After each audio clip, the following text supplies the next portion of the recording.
Sometime last autumn, in a cafe near the Bund in Shanghai, a woman picked up her phone. She did not open an app, she did not scroll, she did not compare restaurant, read review, check the estimated delivery time, or even enter payment code. She just said 9 words. Translated, 照旧点一份 usual lunch, delivered 20 minutes later today. The phone thought for about 3 seconds. An AI agent named Xiaomei, built by the Chinese super app Meituan, heard the word usual. It knew which restaurant she usually ordered from. It knew which delivery window she normally wanted. With her geolocation, it applied her preferences, it paid. It tracked the driver, it adjusted the arrival time by exactly 20 minutes because that was what she had asked for. She also never clicked. That sounds like convenience, but it's also the end of the internet as you know it.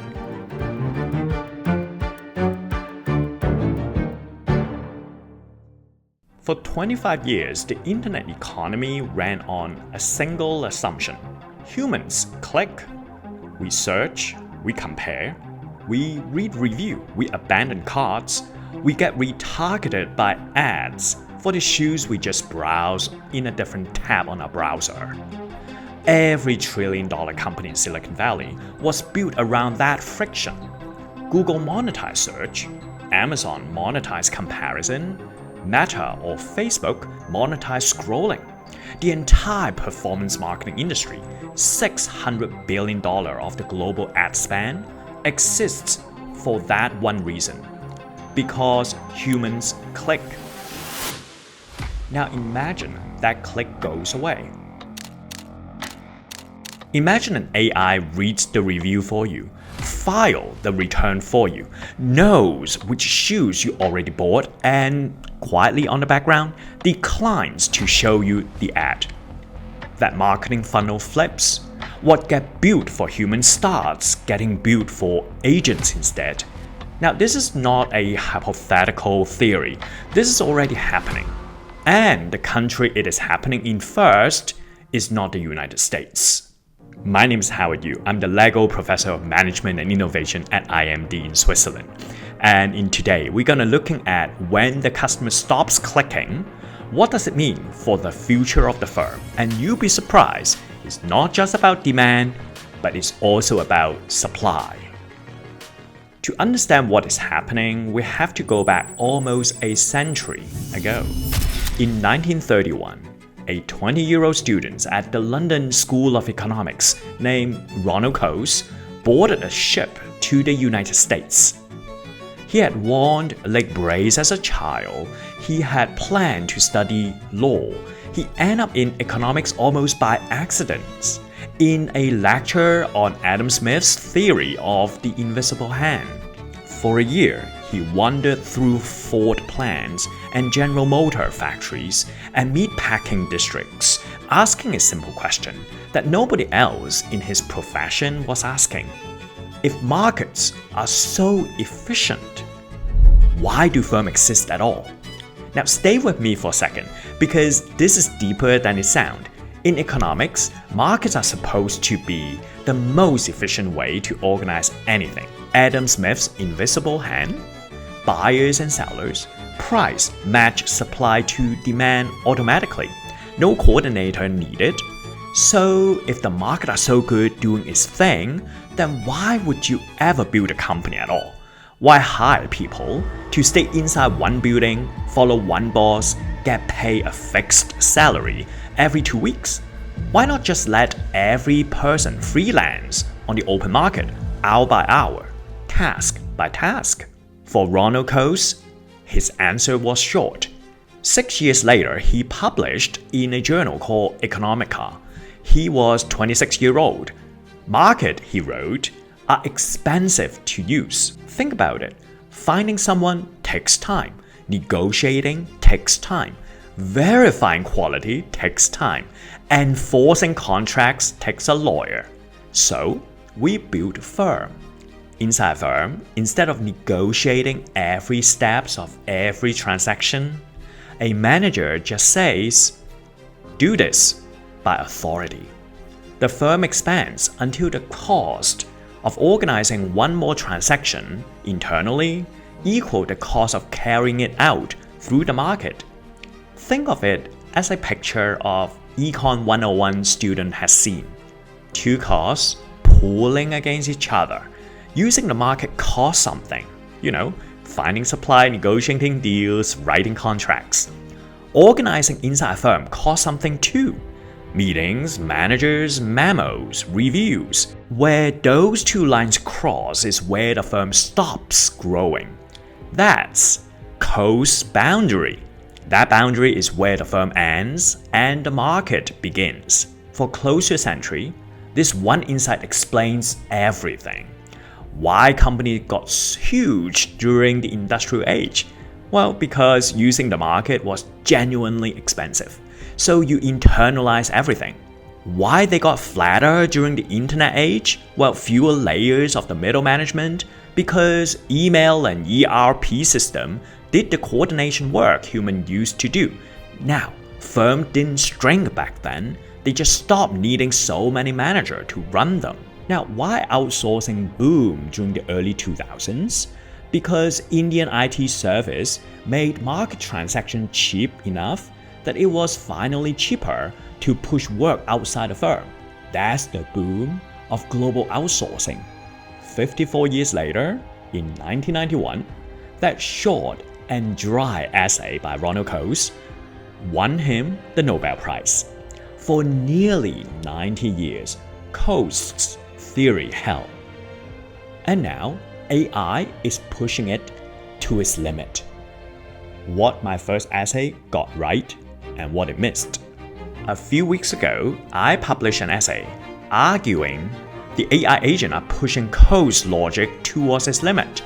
On the supply side, AI is collapsing coordination costs. An agent can draft contract, source a supplier, negotiate terms, and monitor delivery. Shein in China adds 6,000 new styles every single day. Figma ate Adobe lunch in design software. How do these companies moving so fast? And this is where Coase meets Claude, or AI. The internet made it cheap for systems to talk to one another. AI agents make it cheap to negotiate, monitor, and decide. This is what Coase could not have priced in. A researcher named Sanjit, author of Reshuffle, has been writing about this for years. His argument is that most companies ask the wrong question about AI. Everyone starts with the existing tasks. Can AI draft contract faster? Can it generate copy faster? Can it write code faster? Sure, but this is still the same workflow, just faster.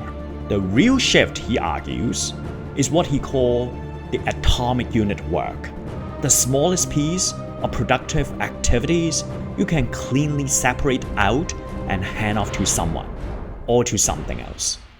Now for Zyra, the atomic unit was the collection, the coherent batch of design that had to fit the brand, be manufacturable, move fast enough to catch a trend. Now for 20 years, that was the gold standard in fashion. Now then Shein kept shrinking the unit. A collection became a set of fragments. The fragment that got smaller until what was left was a single design decision. Reference these 3 images, draw a collar, rework a cuff, try a different hemline. So in a cramped Guangzhou workshop, workers would hunch over sewing machine under hard fluorescent light. Finishing this piece, the system would say, slide it into the turquoise bag and toss it into a pile. The system reacts in real time to every single signal that it comes in. An Instagram click, an Amazon sales, a TikTok trend that started in Seoul 12 hours ago. The intelligence that once lived inside a single designer has been parceled out, split into narrow micro tasks, stitched back together by the algorithm. The exact same thing is happening in software too. Adobe treated the file as the basic unit of design. You work on this file, you pass the file around, you email the version back and forth. Now Figma looked at all these and said, what if the element itself is the unit? The text block, the share object, and suddenly everyone is working on the same canvas at the same time. No more file handoff, no more version control nightmare. Governance isn't something you impose after the fact, it's just part of the workflow. By the time Adobe wake up, the threat was so serious. They offered $20 billion to buy Figma out of the game. Regulator blocked it. Adobe was willing to pay double Figma's valuation at the time and 50 times its annual recurring revenue. This is exactly why Wall Street panicked in February 2026. Software service stock lost about $800 billion in the market valuation in just 5 trading sessions. Salesforce, Adobe, ServiceNow, all of them got hammered because the market suddenly understood something. Software barriers built on workflow locked in are about to dissolve. The moment AI agent can coordinate across tools without anyone agreeing on a standard. Here is the math. A software company used to need some 10,000 customers, 50 employees, $1 to $5 million in capital to begin. AI is threatening to drop those numbers to perhaps just 500 customers, 2 people, and almost 0 funding to begin with. The question is no longer how can AI make my people go faster? We all have to ask ourselves, what is the atomic unit of work of my own and who is drinking it in my industry? Audience interruption. This is where the piece 3 weeks ago becomes a community essay. After the essay came out, the most useful comment were not just compliment, they were actually objections or pushback. One reader said, wait, transaction costs are not disappearing. They are moving into validation, auditability, compliance, cybersecurity, and exception handling. And the best comment I got from is a reader who has spent 25 years in enterprise software implementation in the Fortune 50 companies and the US federal agency. He took the essay apart. Transaction costs, he said, are not disappearing. They are relocating away from human coordination into validation, exception handling, access control, auditability, compliance, cybersecurity. And he closed with a quote from Gandhi. There is more to life than increasing its speed. He's right. The Gandhi line, there is more to life than just increasing its speed, was the reader's way of saying efficiency is not the whole point. The firm does not just exist to coordinate, it exists to absorb risk, to be accountable, to give people trust. So this is the additional build to my first essay. AI is not making transaction costs 0. AI is just moving transaction costs from search and coordination into trust, verification, and liability. And whoever solves this new problem becomes the next new concentration of power. And once I saw this correction, I understood what I had entirely missed. My previous essay has been just about the supply side. You saw it. Who makes things? How firms organize, who coordinate whom. I had not thought about, and hard enough, about the other side of the equation, about the customer, about what happened to the act of buying when customers stop doing the work. So I called my colleagues, Mark Raven. He had just published a piece in the Harvard Business Review that I suspect was the other half of my equation. Mark Raven, the other side of the counter. Mark's piece was about something he called agentic commerce. Now, most Western executives reading the story as China getting better in AI, that is not the story. The story is that China is the first market in the world when AI agents don't just recommend, they execute. Today, in 2026. So Mark, thank you for joining me from Singapore. So your paper on the Harvard Business Review argues that China is the first market where the agentic commerce is already happening at scale. So what did you see out there and what has changed your latest thinking? Yeah, so Howard, it is always when you actually try things that you find out if it's, if it's just a beautiful story or a nice headline or it actually works, right? So why is this happening, right? Why is this happening in China? And then I realized quite quickly, like there's a lot of the plumbing that you need for something like this kind of seamless experience to happen is there, right? You got your payment solutions, you got your Alipays and WeChat Pays, but you also got all the delivery, right? Your logistics, your last mile delivery, the super apps that connect basically every service, lifestyle service that you want, all put together into one. And you got kind of a flexible, responsive legislation or regulation that kind of allows these types of experiments sort of to go ahead and go on. And I thought it was amazing, right? Because if you look around, like a lot of my friends here, they were like very excited about this really cool statistic of the Stanford AI Index, which says that I think it's over 80% of Chinese people are eager and net positive about using AI. Put all of that together, it seems to be a great environment for this first experiment with AI in commerce. So there is an idea in your piece that I've been translating in my head as the agent shelf. The sort of list of options an agent choose from before the customer actually see those options. So what exactly does it mean for a brand when the shelf is what the agent see, not even what the human could interact anymore? Normally, performance marketing is about humans clicking on things, right? And then optimizing and building funnels and get all the attention. But this is the step that happens before that, right? So an agent looks at features that an agent could measure and care, and in a way that the machine can trust, right? So I call this machine readable trust.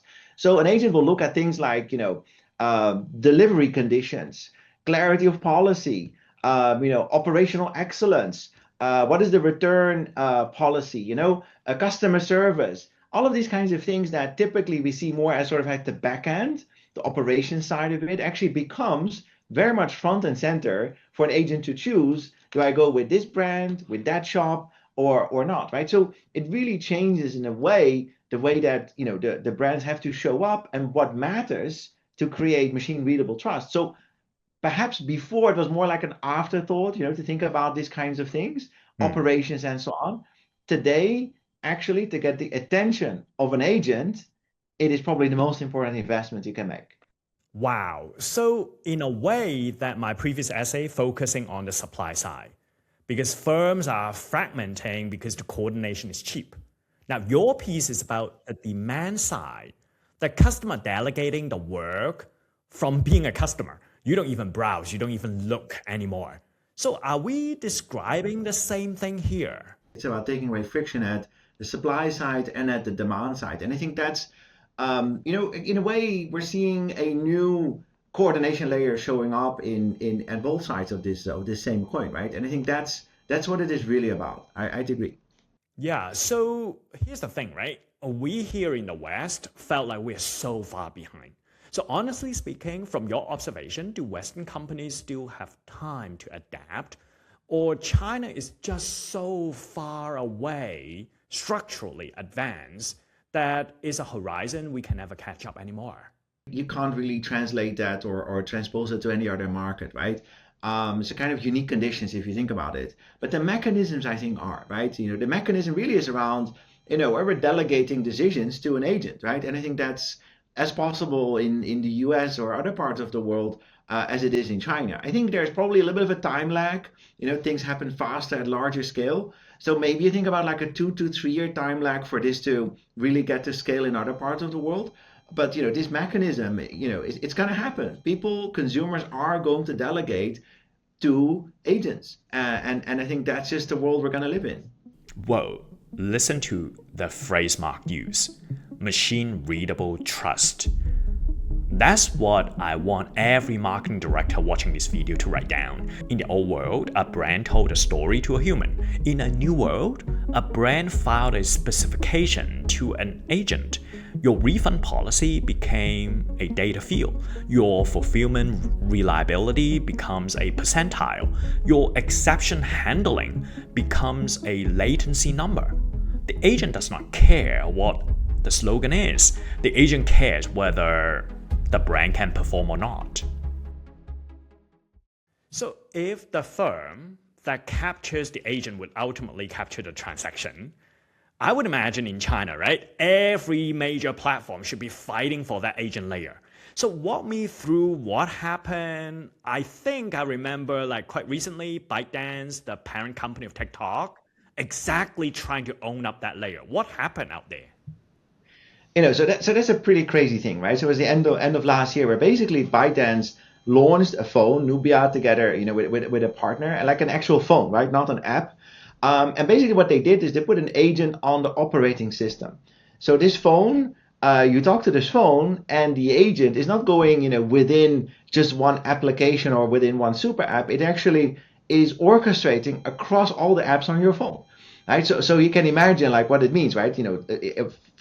Pretty crazy if you think about it, right? It's basically an agent that is going to scour through all your data, your apps, your conveniences, your preferences, your payments, all of this. And the fun part was, consumers, they loved it. They just loved it. It was sold out quickly. Even on secondhand markets, there were people paying 40% premium to get this phone because they wanted to try this out. But who did not like this?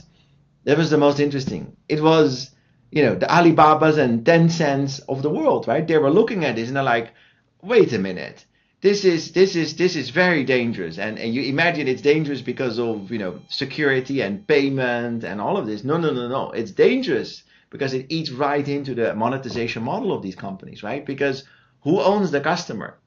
Who owns the agent that controls the customer makes the money. And this was it was done, and it was basically shut down from all the app side within a week. So a fascinating experience of agents going too far. So if you stripped away from the so-called security framing by Alibaba or Tencent, what exactly are they fighting for? That sounds like an excuse, whatever they said. Yeah. So because basically they're fighting for the very existence, right? So if an agent makes a decision on my behalf, it means I'm not going to open the super app, right? The agent is going to open the super app. The agent talks to me. So it means that de facto, the control, the touch point is no longer with the WeChats and Alipays of the world. It sits with the agent, in this case, Doubao from ByteDance, that owns that, right? And then you talk about data, you talk about basically everything else that an app would care about. So I think it was actually Pony Ma who at some stage said, this is really, really dangerous and it's irresponsible. But of course, at the same time, it's also eating their cake, right? Wow, so listen to what Mark just said. This is not some product dispute between tech giants in China. This is the first war over who will control the agent layer. And for the first time in the 20 years of the internet history, the war was not over search, scrolling, or ad inventory. It was over execution. Because whoever controlled the agent layer controlled the customer, and whoever controlled the customer controlled the commerce flow. What happens to capitalism when nobody clicks? So here's the argument in one breath. On the supply side, AI agent is collapsing the cost of coordinating work. Firms fragment. The unit of work shrinks. The minimum viable size of a firm drops. On the demand side, AI agents are collapsing the cost of being a customer. You stop clicking. You delegate search, comparison, payment, tracking, and exception handling to an agent. Both sides are offloading friction at the same place, and the agent becomes the new coordination layer. That is the Coasean question for 2026. Not whether the firm gets smaller or whether the firm still have a reason to exist when coordination is cheap on both sides. Well, the firm will survive when it absorbs risk, brand liability, audit trail, escalation path, capital to absorb failure. These are not marketing concepts in a world of infinite AI-generated noise. They are the only filter most customers still trust. And the firm survives when it gives people a reason to belong to it, a place, a purpose, a community that outlives the quarter. The essay I wrote a few weeks ago said transaction costs were collapsing. My reader from Berlin to Brisbane and Singapore and Mountain View told me that was only half of it. The half they added is the cost that do not collapse. Costs move from search to trust, from coordination to liability, from efficiency into meaning. The best part of the first essay was that not everyone agreed to everything of it. It was readers like you, 25-year enterprise operator, working economist, the Chinese commerce executive, sharpened the argument in public in my comment section over 7 days. And I'm gonna keep doing this. If you're building agentic commerce, redesigning a firm, watching this happening inside a company that think it still controls funnel, or seeing it from China, Europe, from India, or from San Francisco, tell me what I'm missing. The next version of the prediction should not just come from me. So leave a comment or put this in front of someone who will push back harder. I will read every one of them, and the best of them would become the next essay, I'm sure. Stay future ready, 1 inch ahead, links below.